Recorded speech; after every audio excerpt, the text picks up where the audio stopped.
Alhamdulillah wassalatu wassalamu ala Rasulillah nabiyina Muhammadin wa alihi wa sahbihi wa man walah. Asyhadu an la ilaha illallah wahdahu la syarikalah wa asyhadu anna Muhammadan abduhu wa rasuluhu wa ba'd. Ayo ikhwah, pada kesempatan kali ini kita akan mempraktekkan bagaimana tata cara wudu Nabi sallallahu alaihi wasallam. Namun sebelumnya ketahuilah bahwa wudu mempunyai keutamaan yang agung di sisi Allah Subhanahu wa taala. Di antara keutamaannya bahwa berwudu bisa menggugurkan dosa-dosa. Sebagaimana dalam riwayat Imam Muslim, bahwa tidaklah seseorang hamba mencuci kepalanya, wajahnya, kecuali akan keluar dosa-dosanya bersama tetesan terakhir dari air wudunya tersebut. Tidaklah ia mencuci tangannya, demikian pula kakinya, demikian pula kepalanya, kecuali akan dosanya akan berguguran bersama tetesan terakhir daripada air wudu yang menetes dari anggota wudunya tersebut. Di antara juga bahwa kita dianjurkan untuk menjaga wudu, dan itu sifat seorang mukmin. Beliau bersabda, wala yuhafidhu 'alal wudu illal mu'min. Dan tidaklah yang bisa menjaga wudunya kecuali seorang mukmin. Dan sudah kita ketahui bahwa wudu adalah syarat sahnya salat. Berarti betapa pentingnya kita belajar tentang bagaimana tata cara wudu Nabi sallallahu alaihi wasallam. Berikut ini kita akan mempraktekkan bagaimana wudu Nabi sallallahu alaihi wasallam dengan menggunakan keran yang insyaallah kita akan berburu darinya. Dan perlu kita ketahui bahwa Nabi sallallahu alaihi wasallam tidak suka berlebih-lebihan dalam menggunakan air.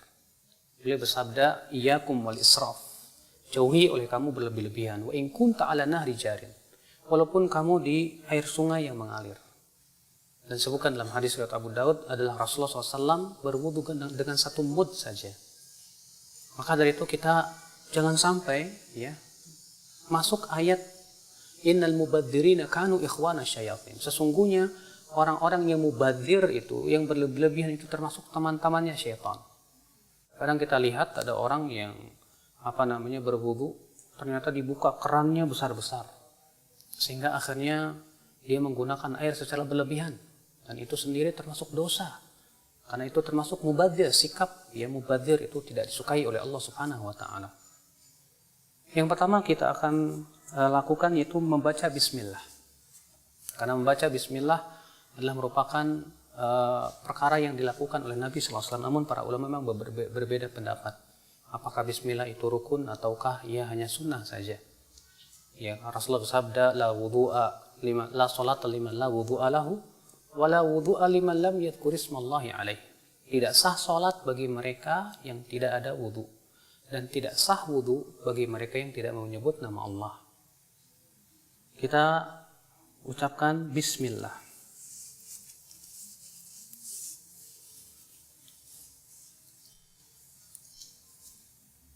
Bismillah, kemudian kita cuci tangan kita 3 kali.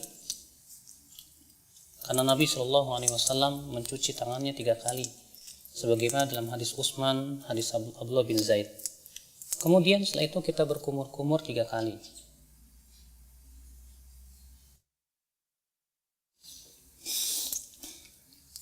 Ketika berkumur-kumur, kita ambil satu telapak tangan, kemudian kita masukkan air ke mulut, lalu ke hidung sekaligus. Lalu kita keluarkan dengan tangan kiri kita.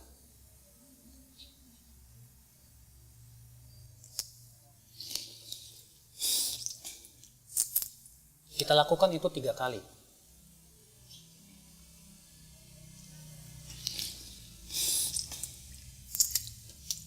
Setelah itu kita akan mencuci wajah. Dan batasan wajah terjadi ikhtilaf para ulama, apakah wajah itu dari sini ke sini, dan ini pendapat jumhur, itu mulai dari daging yang menyembul di sini di telinga sampai kepada ini. Sebagian ulama mengatakan bahwa wajah itu masuk padanya bagian kuping bagian depan. Dan ini diriwayatkan dari Ali bin Abi Thalib. Adalah Ali bin Abi Thalib ketika mencuci wajah, beliau mencuci bagian depan telinganya. Ya.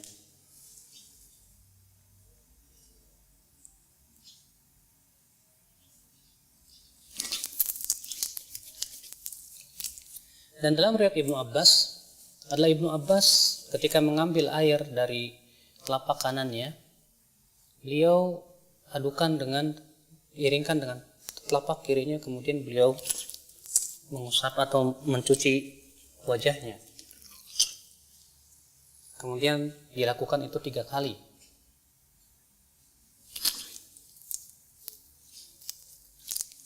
Dan dalam riwayat Ali bin Abi Thalib, adalah Ali bin Abi Thalib setelah berwudu, yaitu mencuci wajah, beliau mengambil segenggam air, lalu kemudian diguyurkannya di ubun-ubunnya dan dibiarkan ia mengalir ke bawah. Dan ini termasuk sunnah Nabi SAW yang banyak ditinggalkan oleh manusia. Kemudian setelah itu kita mencuci tangan sampai siku-siku juga.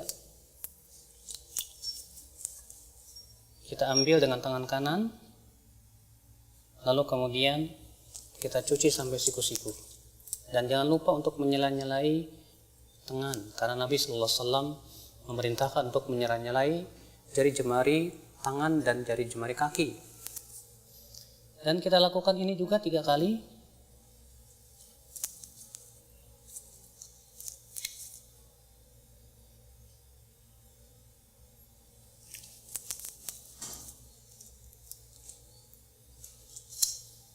Kemudian setelahnya sebelah kiri.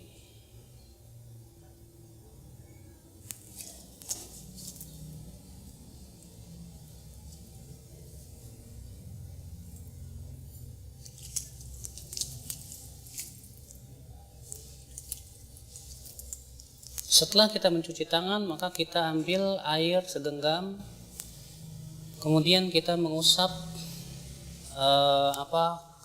kepala kita. Dan tata cara mengusap kepala ada 2 macam.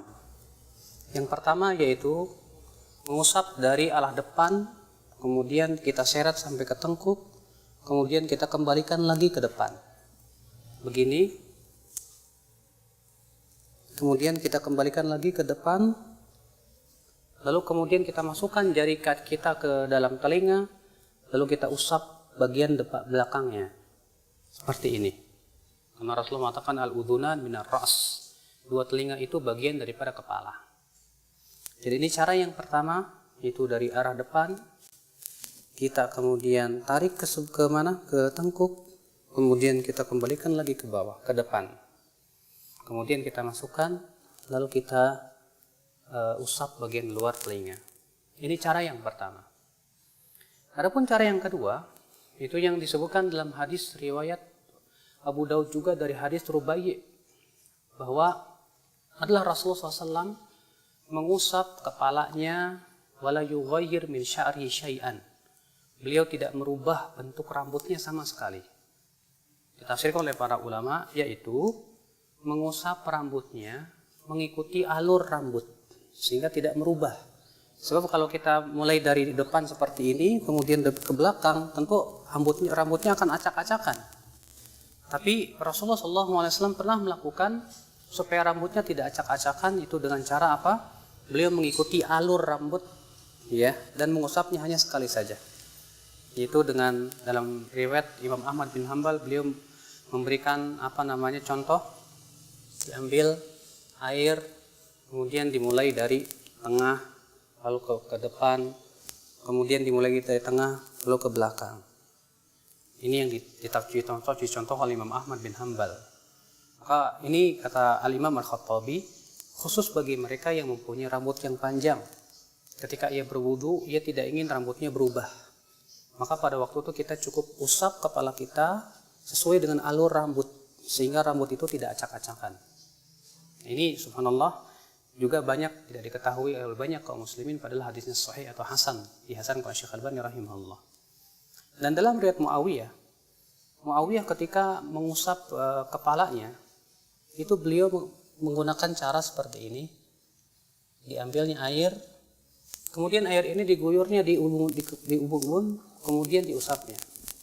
Seperti ini. Dan ini pun juga dilakukan oleh Rasulullah SAW. Dan itu boleh kita lakukan sekali-kali, karena itu juga dilakukan oleh Rasulullah SAW. Kemudian setelah itu kita akan mencuci kaki. Kita akan cuci kaki dan kita sela-selai dengan jari kelingking. Dalam riwayat Abu Daud demikian, Rasulullah SAW menyela-nyelanya dengan jari kelingking. Kemudian kita cuci sampai mata kaki. Kita lakukan itu 3 kali. Kemudian sebelah kiri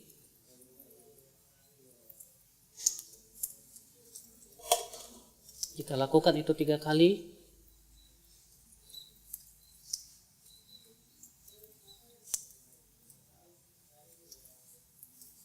Selesai sudah berwudu.